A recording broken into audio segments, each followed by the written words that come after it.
shaving cream to motor oil, from medicines to cleaning fluids. Chemical substances are all around us. They're an important part of our everyday life. Chemicals also have an important role in business and industry. They are depended on for a variety of uses. As useful as chemicals are, however, some of them can be dangerous. Information and knowledge about the chemicals you work with creates a safer workplace.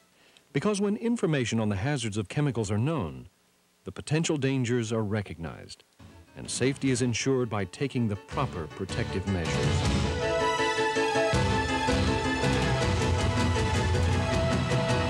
To make sure that this needed information reaches you, the Occupational Safety and Health Administration has developed the Hazard Communication Standard. Basically, this regulation states that you have a right to know the dangers of any hazardous chemical you work with, and you have a right to be trained in how to protect yourself from these dangers. Just as certain chemicals in the home have to carry warning messages to the user, hazardous chemicals in the workplace must also carry warnings. The Hazard Communication Standard focuses on 5 areas: identifying hazardous chemicals, product warning labels, the Material Safety Data Sheet, or MSDS, a written hazard communication program, and employee training.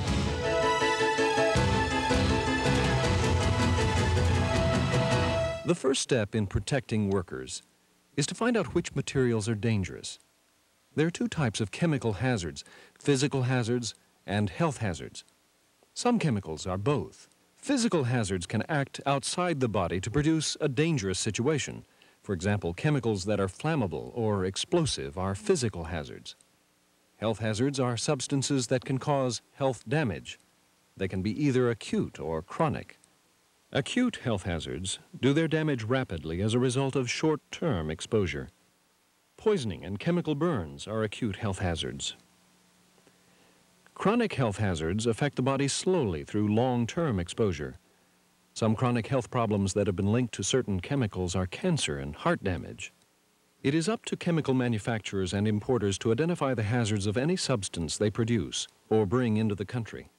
If a chemical is found to be hazardous, it must be reported in 2 ways: by a warning label attached to each container of the material, and by an MSDS, which must be sent to any company the chemical is shipped to. Your company then uses this information to create a safe workplace. This involves identifying all hazardous chemicals in the workplace, obtaining an up-to-date MSDS for each one, and adopting the needed engineering controls. Your employer then passes the information on to you. This is done by means of the warning labels, MSDSs, a written hazard communication program, and by training. The whole process is designed to give you the information needed to perform your job safely.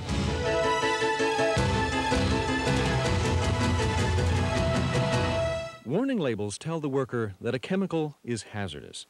With a few exceptions, labels, tags, or warning markings are required on all containers of hazardous materials in the workplace and on all containers being shipped from one location to another. These labels should never be removed unless they are immediately replaced. All warning labels must identify the chemical and list both the physical and health hazards. In addition, labels on containers being shipped from one workplace to another must give the name, address, and telephone number of the chemical manufacturer or some other responsible source of information. The first step in using a label is to read it. And this may seem obvious, but it's a step some people just don't take. Once you've read the label, make sure you understand its warnings. If you're unsure of how to deal with any of the hazards listed, check the MSDS for more information. As we mentioned earlier, there are a few exceptions to the labeling requirement. For example, if a number of stationary containers in an area hold chemicals with similar hazards, the employer can post warning signs rather than labeling each container. For reactor vessels and other stationary process containers, standard operating procedures or similar written warnings can be used in place of container labels. Pipes are not considered containers. Therefore, they do not have to be labeled, so don't assume that unlabeled pipes hold only safe chemicals. Portable containers do not have to be labeled if the chemical was transferred from a labeled container and is immediately used by the employee who transferred it. This means that you should never leave an unmarked container of a hazardous chemical unattended. And if you find an unlabeled container of some material, don't assume it's harmless just because the container isn't labeled. Warning labels provide important hazard information, but they're only effective if you use them. Be sure you read, understand, and follow the instructions they give you.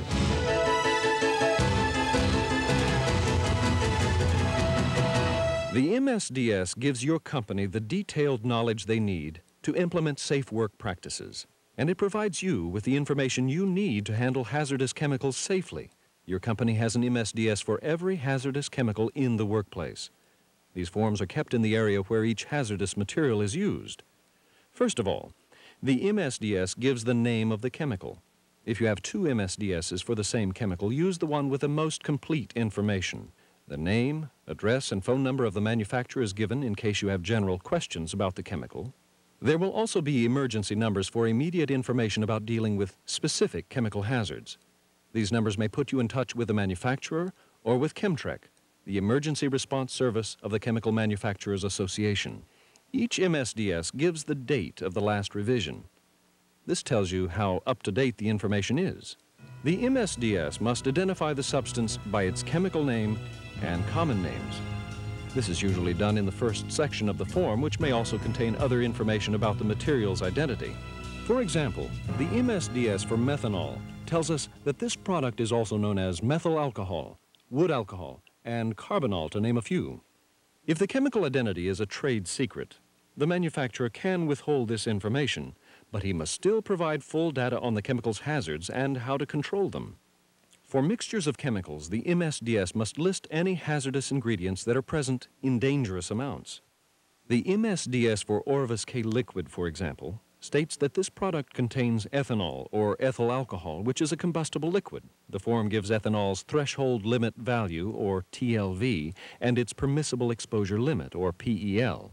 The TLV is the maximum concentration of the substance that most people can safely be exposed to, when averaged over an 8-hour workday. The PEL is a similar safe concentration limit, as determined by OSHA. For ethanol, both these limits have been set at 1,000 parts of ethanol per each million parts of air. Another section of the MSDS contains physical information that can help you recognize the chemical.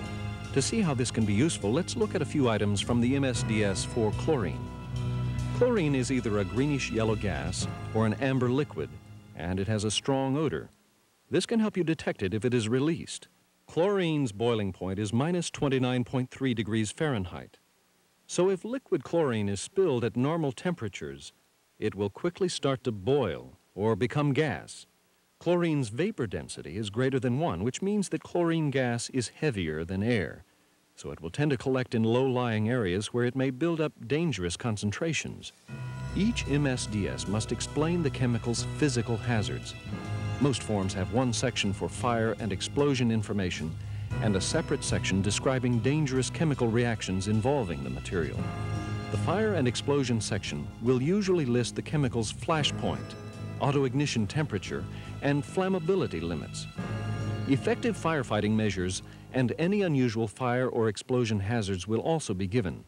The MSDS for gasoline contains good examples of each of these. Gasoline's flash point is minus 45 degrees Fahrenheit. At any temperature above this, liquid gasoline gives off enough vapor to burn if it has a source of ignition. The auto-ignition temperature can be as low as 536 degrees. In other words, at this temperature, gasoline can start to burn all by itself, even without a source of ignition. The flammability limits are known as the LEL, or lower explosive limit, and the UEL, or upper explosive limit. Gasoline's LEL is 1.4%. If the concentration of gasoline vapors in air is below this level, the mixture is too lean to explode or burn. Above the UEL, 7.6% for gasoline, it is too rich. This is what happens when your car's engine gets flooded. But when the concentration of flammable vapors in air is between these two levels, the mixture can either explode or burn. Next, the MSDS says that a dry chemical, carbon dioxide, or alcohol foam should be used to put out gasoline fires. Water probably won't do the trick. This is true of quite a few types of chemical fires. So it's essential to know ahead of time what to use on fires involving any chemical you work with. and be ready to get to this extinguishing agent quickly. As special measures for fighting gasoline fires, the MSDS says that water spray can be used to cool down drums and tanks, and that firefighters should wear a self-contained breathing apparatus and full protective clothing. The section on reactivity tells whether the chemical itself is stable or unstable, conditions and other materials that can cause dangerous reactions with it, and hazardous substances that may be released with decomposition of the chemical. For example, the form for chlorothene, a commonly used solvent, warns that high temperatures can cause this chemical to decompose and to avoid long-term contact with water, aluminum, and zinc. When chlorothene decomposes, hazardous hydrogen chloride, phosgene, and chlorine are produced. The chemical's health hazards must also be described on the MSDS. This includes symptoms of acute or short-term and chronic or long-term exposure, the safe exposure limits, the chemical's main routes of entry into the body, medical conditions that can be made worse by exposure, whether the chemical can cause cancer, and emergency and first aid measures. All this information will usually be found in a single section of the MSDS, but sometimes the emergency first aid measures are listed separately toward the beginning of the form where they can be found quickly. The MSDS also gives information on safe handling and use of the chemical, including how to deal with spills and leaks. The MSDS for acetone, for example, warns the user to avoid inhalation and skin contact and to control runoff. Personnel must wear protective equipment, including a self-contained breathing apparatus for large spills. The acetone should be absorbed by a suitable material and placed in a container it can't penetrate. Measures to control the chemical's hazards, such as protective equipment and conditions to avoid, must also be given. Let's look at some examples from the MSDS for propanol. As an engineering control, explosion-proof ventilation equipment must be used. Workers should wear respiratory protection. The kind needed depends on the concentration of propanol in the work area. Other personal protective equipment to be used includes protective clothing, gloves, and eye protection. And if there is danger of eye contact with this chemical, an emergency eye wash fountain must be immediately available. Other control measures, such as special storing and handling precautions, are often given toward the end of the MSDS. As you can see, the MSDS contains a lot of information. There are 5 things you can do to use this information effectively. 1. Know where the MSDS for each hazardous chemical in your work area is kept. 2. Be familiar with the most important points for each material you use. 3. Know where to find emergency response information quickly. 4. Check the MSDS whenever you're unsure or need more information. And 5. Follow the listed safety practices.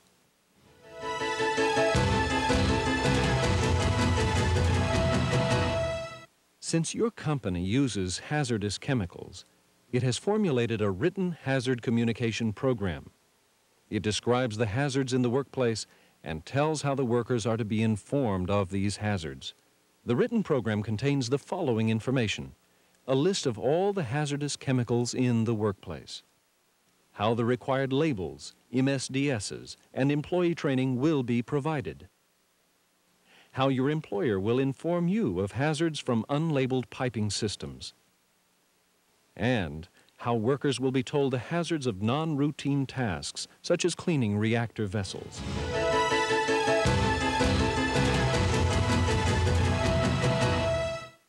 For your ultimate safety, training is workplace specific. The focus is on understanding the specific hazards you face and the various protective measures used in your particular workplace. In order to accomplish this, your training covers 4 major areas. The first is how to detect the release of hazardous chemicals. For example, a hazardous substance can be detected by monitoring devices or by its appearance or odor. The second area of training covers the hazards of all chemicals in your work area. This includes understanding the dangers of any operations in the area, the acute and chronic health effects of exposure, and the physical hazards of any chemical you work with. The third area covers training in personal protection practices, including engineering controls, safe handling practices, personal protective equipment, first aid, and responses to spills, leaks, and equipment failures. And the fourth and final area is understanding the hazard communication program developed by your company. Important details that will be explained are your company's labeling system, how to obtain, read, and understand an MSDS, and the location of the written hazard communication program. These guidelines are designed to give you the training you need to handle hazardous chemicals safely. Be sure to follow the safety rules explained in your training. The Hazard Communication Standard gives you certain rights. It also gives you certain responsibilities, which includes reading the warning labels, understanding the MSDSs, and using the training provided by following the safety rules in your workplace. Controlling chemical hazards requires a team effort. By using the information OSHA's Hazard Communication Standard provides, you can do your part in making your workplace safer for everybody.